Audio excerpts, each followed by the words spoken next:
What's the deal, y'all? This your man King Eric, the media assassin, coming at y'all with another video. So I want to talk to y'all about the Art of War from Bone Thugs and Harmony, man. Probably one of the hardest double disc I ever heard. Now this album here was produced entirely by DJ Unique for the most part. First of all, I was impressed by how sonically produced this thing really was, man, because you could play that in any era and it still sounds fresh today. And I could tell Ruthless was putting some big money behind this rollout here. Like, they needed a home run with this. From the visuals to the promotion, from the video. They had the Bone Thugs and Harmony joint on the Batman soundtrack. So, also what was going on is the group has been going through a sense of turmoil. We ain't talking about just with Busy Bone being in and out of the group, but also mainly with people in the Midwest. We talk about Twister, we talk about Crucial Conflict, we talk about Do or Die, we talk about 3-6 Mafia down south. So this album was them calling out biters, imposters, and player haters who they see was hating on them. Going back to the intro, they was calling everybody out. Then you had Handle the Vibe, which was crazy. That opened up the whole tone right there. They used the Love Gonna Get You classic because you know they was going to be on that time from KRS-One. So you knew this was going to be a special album. Then you had Look Into My Eyes, which was one of my favorite Bone songs. And this is a different verse right here from Crazy Bone. This verse here was originally calling niggas out.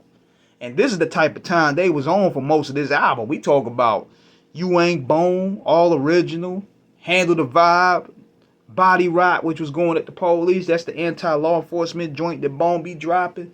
But my all-time favorite on this album, of course, and you know where I'm gonna go with it, even though it has a lot of great songs.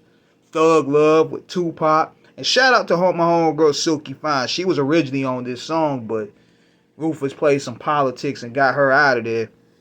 But the first thing I loved about Thug Luv was the beat was so cinematic. It had the gunshots. It had everything. Pop brought raw energy. Busy opened up with some crazy energy. He was in a different dimension flow-wise. Silky Fine killed it too, man. But my thing was this, though. They fumbled that single, though. Considering that people wanted to hear more Tupac stuff, this should have been another single right here. Instead, they went with I Teach the World, which was cool. But Thug Luv would have pushed it right there because people were fiending for some new Tupac music.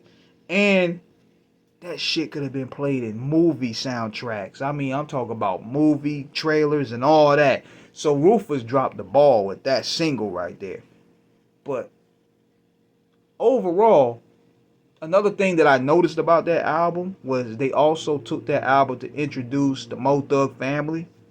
As well, they also had solo songs on there as well, which was pretty dope. My favorite out of course, was Crazy Bones. It's all real, what you see.